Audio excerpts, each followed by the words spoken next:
سلااو بەڕێزان گرنگترین مانشێت و هەواڵی ئەمڕۆی میدیاکانی جیانتان لا بڕگەی ڕۆژنامانی بۆ دەخەمەڕ و ڕۆژنامەی ئیندیپێندنت بڵاوی کردوێتەوە بە پێی لێکۆڵنەوەیکی دەستگای هەواڵگری ناوەندی ئەمریکا CIA لە ساڵی 2016دا تاقینەوەی زۆر و بێشومار لە سووریا ڕوودەدەن. هاوشێوەی ئەو تونوتیژانی لە ساڵانی 1940دا هەبوون لە وڵاتانی بەڵکان.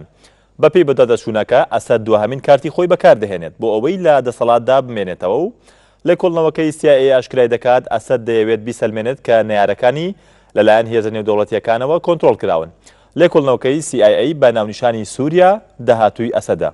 لێکۆڵنەوەکەی CIA ئاشکرای دەکات لە دوای ڕۆیشتنی ئەسەد دام و دەستگاکانی سوپا هەڵدەوەشێتەوە و ئەمە ژوا دەکات کە پشێوی بەرفراوان دروست بێت ببێتە هۆی جەنگێکی خوێناوی لە نێوان موسڵمانە سونی و عەلەویەکان لەو وڵاتە واتە لە سووریا.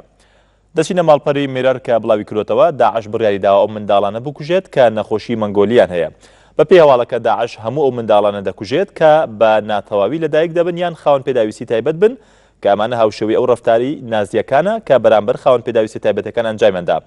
ئەم بڕیارەی داعش لەلایەن دادوەرێکی بەڕێگە سعودی بە ناوی ئەبوو سەعەد ئەلجەزراوی دەرکراوە. تا ئێستا ئەم هەواڵە بە تەواوەتی پشت ڕاست نەکراوەتەوە، بەڵام بەپێی لێدوانی هەندێک لە چالاکان تا ئێستا 38 منداڵی مەنگۆل کە تەمەنیان لە نێوان 1 هەفتە بۆ 3 مانگدا بۆ کوژراون. داعش دەیەوێت بە کوشتنی ئەو خاوەن پێداویستی تایبەتیانە بارگرانی لەسەر خۆی کەمتر بکاتەوە. هەروەها دەوترێت کە زۆربەی ئەو منداڵانە وەچەی ئەو چەکدارە بیانیانن کە لەگەڵ ژنانی سووری و ئاسیاییدا هاوسەرگیریان ئەنجام داوە. لە ڕۆژنامەی گاردیانی بەریتانیش بڵاو کراوەتەوە ئەکبەر هاشمی ڕەفسنجانی سەرۆکی پێشووی ئێران ڕایگەیاند ژمارێک لە سەرکردە ئاینەکانی ئێران بە دوادەچوون دەکەن بۆ باشترین کاندیدەکان بۆ ئەوی ببنە ڕابەری ڕۆحی شۆڕشی ئیسلامی ئێران. ئەمەش بۆ یەکەم جارە ئەو تابۆیە دەشکێنن کە بە ئاشکرا باس لە جێگرەوەی ڕابەری ڕۆحی بکرێت. عەلی خاچەندە عەلی خامنەی کە تەمەنی 75 ساڵ دەبێت و ساڵی ڕابردوو نەشەگەری شێرپەنجەی پرۆستاتی بۆ کرا، بەڵام هەرگیز با شێوەیەکی ئاشکرا لە ناو دام و دەستگا فەرمیەکاندا باس لە جێگرەوەی نەکراوە، چونکە وەکو ئاماژەیەک وایە بۆ بە کەم تەماشاکردنی یەکێک لە بەهێزترین کەسایەتەکانی ئەو وڵاتە واتە وڵاتی ئێران. لە دوێ چەڤێلەی ئەڵمانیش بڵاو کراوەتەوە ئەنجێلا مێرکل ڕاوێژکاری ئەڵمانیا لە کۆنگرەی حزبەکەیدا ڕایگەیاند حزبەکەی سوورە لەسەر ئەوەی لا ڕێگەی چەند ڕێوشوێنێکی توندەوە ژمارەی کۆچبەران و پەناخوازان بە شێوەیەکی بەرچاو کەم بکرێنەوە.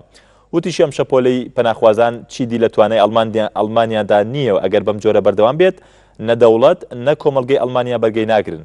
ئەم وتانەی مێرکل وەک وەڵامدانەوەیەک دێن بۆ ئەو هەموو ڕخنانەی لە سەرانی حزبەکەی خۆشیەوە لی دەگیران و داوای سنوورێک بۆ هاتنی کۆچبەرانیان دەکرد بۆ ئەوروپا بەتایبەت بۆ ئەڵمانیا.